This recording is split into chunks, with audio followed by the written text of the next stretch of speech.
রক্ত লাগলে রক্ত দে, নোয়াখালী বিভাগ দে, টাকা লাগলে টাকা নে, নোয়াখালী বিভাগ দে, বিভাগ বিভাগ বিভাগ চাই, নোয়াখালী বিভাগ চাই। এমন ধ্বনিতে মুখরিত রাজধানীর জাতীয় প্রেস ক্লাব চত্বর। আপনারা দেখতে পাচ্ছেন জাতীয় প্রেস ক্লাব চত্বরে বৃহত্তর নোয়াখালী, ফেনী, লক্ষ্মীপুর এবং নোয়াখালী এই 3 জেলার বাসিন্দারা তারা নোয়াখালীকে বিভাগ ঘোষণার জন্য একত্রিত হয়েছেন।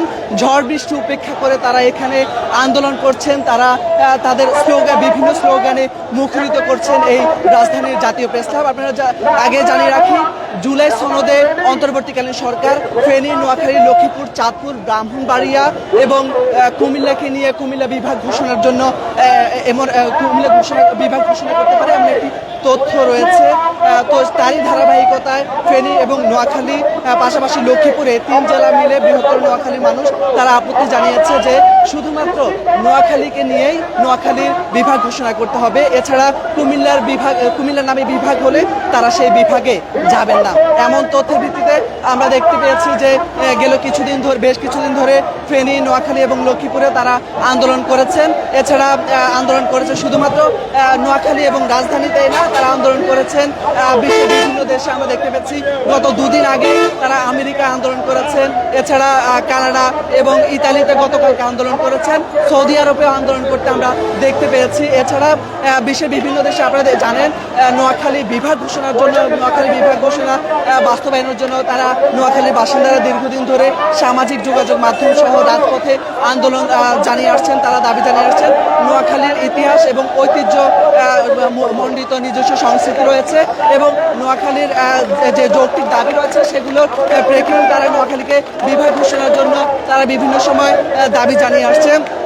আপনাদের জানিয়ে রাখি, নোয়াখালী শুধুমাত্র বিভাগ ঘোষণার জন্য তারা নোয়াখালীর বাসিন্দারা রাস্তায় নামেনি, তারা এর পাশাপাশি নতুন ট্রেন সংযোগের জন্য দাবি জানিয়েছেন। তারা নোয়াখালীর হাতিয়া পর্যন্ত নতুন রেল লাইন প্রশস্তকরণের জন্য দাবি জানিয়েছেন, নতুন ট্রেন দেওয়ার জন্য দাবি জানিয়েছেন। তারা দাবি জানিয়েছেন যে চাঁদপুর এবং লক্ষ্মীপুর পর্যন্ত নোয়াখালী যে রেল রয়েছে সেই রেল প্রশস্ত করার জন্য দাবি জানিয়েছিলেন। এছাড়া নোয়াখালী বাসিন্দাদের দীর্ঘ প্রত্যাশা যে বৃহত্তর নোয়াখালীর বেশিরভাগ মানুষ প্রবাসী, সেখানে দিয়ে তারা বলতে চাচ্ছেন যে নোয়াখালীতে একটি বিমানবন্দর হলে সবচেয়ে বেশি এই 3 জেলা সহ দক্ষিণাঞ্চল যে বাসিন্দা রয়েছে তারা সবচেয়ে বেশি উপকৃত হবেন। এই জন্য তারা বিমানবন্দরের জন্য কিন্তু আবেদন জানিয়েছেন। এছাড়া নোয়াখালীতে একটি সিটি কর্পোরেশন ঘোষণার জন্য, সিটি কর্পোরেশন স্থাপনের জন্য তারা দাবি জানিয়েছেন। পাশাপাশি নোয়াখালীর বাসিন্দাদের দীর্ঘদিনের প্রত্যাশা, তারা সেখানকার অবকাঠামোগত উন্নয়ন খুব বেশি হয়নি বিগত সরকার আমলে, সেই কারণে তারা সেখানে চাচ্ছেন যে সেখানে যেহেতু অবকাঠামোগত উন্নয়ন হয়, চাটখিল, সোনাইমুড়ি এবং রামগঞ্জ যে 4 লেন প্রকল্পটি স্থগিত করা হয়েছিল সেই স্থগিত 4 লেনটি পুনরায় যেহেতু চালু করা হয় সেটারও দাবি জানিয়ে আসছেন আমরা দেখতে পেয়েছি। আমরা আগে জানিয়ে রাখি যে ফেনী, নোয়াখালী, লক্ষ্মীপুর, কুমিল্লা, চাঁদপুর এবং ব্রাহ্মণবাড়িয়া এই বেশ কিছু জেলা মিলে আসলে কুমিল্লা বিভাগ ঘোষণা করতে হবে। তো সেই কুমিল্লা বিভাগে মূলত আপত্তি জানিয়ে আসছে নোয়াখালীর বাসিন্দারা। আর পাশাপাশি কিন্তু কুমিল্লার বাসিন্দারাও কিন্তু গতকালকে আমরা দেখেছি যে কুমিল্লার পুবালি চত্বরে তারাও সেখানে আন্দোলন করেছে যে কুমিল্লার নামে শুধুমাত্র বিভাগ ঘোষণার জন্য তারা সেখানে আন্দোলন করেছেন।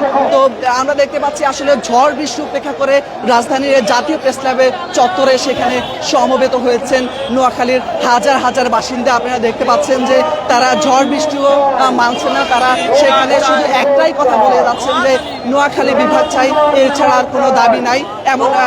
এমন স্লোগানে তারা মুখরিত করে রেখেছে এই জাতীয় প্রেস ক্লাব চত্বর। আরেকটা তথ্য আপনাদের জানিয়ে রাখি, এখান থেকে নোয়াখালীর যে বিভাগ বাস্তবায়ন কমিটি আছে এবং নোয়াখালী বাসিন্দা রয়েছে সেখান থেকে একটি কমিটি অন্তর্বর্তীকালীন সরকারের প্রধান উপদেষ্টা ডক্টর মোহাম্মদ ইউনূসের কাছে যাবেন এবং সেখানে স্মারকলিপি দিবেন বলে আমাদেরকে জানিয়েছেন। এছাড়া আমরা দেখতে পেয়েছি গত বেশ কয়েকদিন ধরে যে আন্দোলন হয়েছে বিভিন্ন দেশে, সেখানেও যে পররাষ্ট্র সেখানেও যে মন্ত্রণালয়গুলো রয়েছে সেখানে তারা স্মারকলিপি দিয়েছেন। তারা দীর্ঘদিন ধরে ডিসি, ইউনো এবং সরকারের যত সরকারই এসেছে আসলে সব সরকারের কাছে তারা বিভিন্ন দাবি জানিয়ে আসছে, তারা স্মারকলিপি প্রদান করেছে, কিন্তু কোনো সরকারে তাদের সেই দাবি আসলে বাস্তবায়ন করেনি। তো তারা প্রত্যাশা করছে যে অন্তর্বর্তীকালীন সরকার অন্তত তাদের সেই প্রত্যাশা, সেই দাবি পূরণ করবে, সেই লক্ষ্যেই তারা রাজপথে নেমেছে, সেই লক্ষ্যেই তারা এখানে এসেছে, আন্দোলন করছে। আপনারা দেখতে পাচ্ছেন যে এখানে আসলে মানুষ বিভিন্ন প্লাকার্ড, বিভিন্ন ব্যানার, পেস্টন হাতে নিয়ে তারা আসছে, তারা সেখানে দাবি জানাচ্ছেন বীরশ্রেষ্ঠ শহীদ মোহাম্মদ রুহুল আমিনের জেলা নোয়াখালীকে তারা বিভাগ ঘোষণা করতে চায়। আপনারা জানেন চট্টগ্রাম বিভাগের একমাত্র এবং চট্টগ্রাম বিভাগের একমাত্র বাংলাদেশের 7 জন বীরশ্রেষ্ঠের এক অন্যতম বীরশ্রেষ্ঠ শহীদ মোহাম্মদ রুহুল আমিনের মাতৃভূমি কিন্তু নোয়াখালীর সোনাইমুড়ি উপজেলা এবং বহু গুণীজ্ঞানী এখানে রয়েছে। আপনাদেরকে আরেকটা তথ্য জানিয়ে রাখি যে এই জাতীয় প্রেস ক্লাবে আজকে যারা সমবেত হয়েছেন তারা কিন্তু দল মত রাজনীতি সবকিছুর ঊর্ধ্বে গিয়ে তারা সেখানে সমবেত হয়েছেন। আমরা কিছুক্ষণ আগে বিএনপির ভাইস চেয়ারম্যান বরকতুল্লাহ বুলুর আমরা বক্তব্য শুনেছি, তিনি বক্তব্য দিয়েছেন, এখানে সংহতি জানিয়েছেন। তিনি বলছেন যে অন্তত যদি এই অন্তর্বর্তীকালীন সরকারের কাছে যে প্রত্যাশা তাদের, সেই প্রত্যাশা যদি অন্তর্বর্তীকালীন সরকার পূরণ না করতে পারে তাহলে তারা বিএনপি যখন ক্ষমতায় আসবে তখন তারা বিএনপি ক্ষমতায় আসলে নোয়াখালী মানুষের এই দাবি তারা বাস্তবায়ন করবেন এবং তারা বলছেন যে বেগম খালেদা জিয়ার যেহেতু মাতৃভূমি ফেনীতে এবং ফেনী, লক্ষ্মীপুর এবং নোয়াখালী 3 জেলার বাসিন্দারা সেখানে আন্দোলন করছেন বৃহত্তর নোয়াখালী বিভাগ ঘোষণার জন্য, সেহেতু তারা বলছেন যে অন্তত বিএনপি আসলে অন্তর্বর্তীকালীন সরকার যদি ব্যর্থ হয় তাহলে বিএনপি আসলে সেই প্রত্যাশা তারা পূরণ করবেন বলে আমরা জানতে পেরেছি এবং আমাদেরকে বরকতুল্লাহ বুলু এমনটা জানিয়েছেন। এছাড়া সংহতি নোয়াখালী বিভাগ বাস্তবায়নের সাথে আসলে সংহতি জানিয়েছেন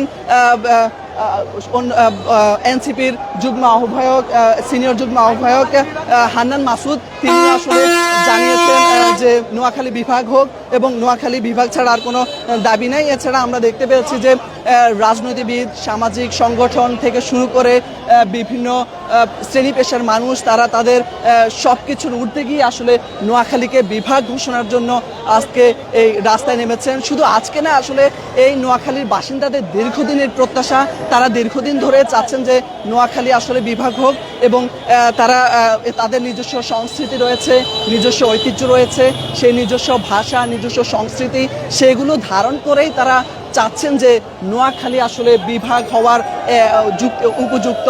কারণ আপনাদেরকে আরেকটা তথ্য জানিয়ে রাখি, বাংলাদেশের দক্ষিণ অঞ্চলে বঙ্গোপসাগর রয়েছে, বঙ্গোপসাগরের তীর ঘেঁষে মেঘনা নদীর পাশে কিন্তু নোয়াখালী চর, বৃহত্তর চর জেগেছে। তো সেই নোয়াখালী আসলে দিন দিন নোয়াখালীর আরও বেশি চর জাগছে, নোয়াখালী আরও বেশি আসলে প্রশস্ত হচ্ছে, ভূমি প্রশস্ত হচ্ছে। তারা একটা জরিপে এমনও এসেছে যে আগামী 15-20 বছর পরে বাংলাদেশের সমমানে আসলে নোয়াখালীর যে চর জাগছে সেই চর জাগতে হয়তোবা বর্তমান বাংলাদেশের মতো করে একটি অঞ্চল হয়তোবা তৈরি হতে পারে, ভূমি তৈরি হতে পারে। এছাড়া নোয়াখালী বাসিন্দারা আরেকটা দাবি জানিয়েছেন যে হাতিয়াকে আসলে জেলা ঘোষণা করার জন্য, হাতিয়াকে জেলা ঘোষণা করতে চায়, তারা দাবি জানিয়ে আসছে। এছাড়া আরও বেশ সুবর্ণচরকে এবং আসলে তাদের যে দাবি, তাদের যে প্রত্যাশা সেটা আসলে দীর্ঘদিনে তারা অনেক দিন ধরেই সামাজিক যোগাযোগ মাধ্যম থেকে শুরু করে রাজপথ সবখানে তারা দাবি জানিয়েছে। আপনাদেরকে আরও তথ্য জানিয়ে রাখি, বৃহত্তর নোয়াখালী, ফেনী, লক্ষ্মীপুর এবং চাঁদপুর, ফেনী, লক্ষ্মীপুর এবং নোয়াখালী এই 3 জেলার বেশিরভাগ বাসিন্দা আসলে বিশ্বের বিভিন্ন দেশে তারা প্রবাসী, তারা বিশ্বের বিভিন্ন দেশে আছে। রেমিটেন্স যোদ্ধা যাদেরকে বলা হয়, সেই রেমিটেন্স যোদ্ধাদের প্রত্যাশা যে বাংলাদেশের অর্থনীতিতে তারা সবচেয়ে বেশি ভূমিকা রাখে। এছাড়া আরেকটা তথ্য জানিয়ে রাখি আপনাদেরকে যে নোয়াখালীর মধ্যেই কিন্তু আসলে বাংলাদেশের বর্তমান যে শিল্পপতিরা রয়েছেন এর মধ্যে সবচেয়ে বেশি রয়েছে নোয়াখালীতে। তো এই নোয়াখালীর শিল্পপতিদেরও আসলে বাংলাদেশের অর্থনীতির চালিকা শক্তি বলা হয় যে এই নোয়াখালীর মানুষদেরকে।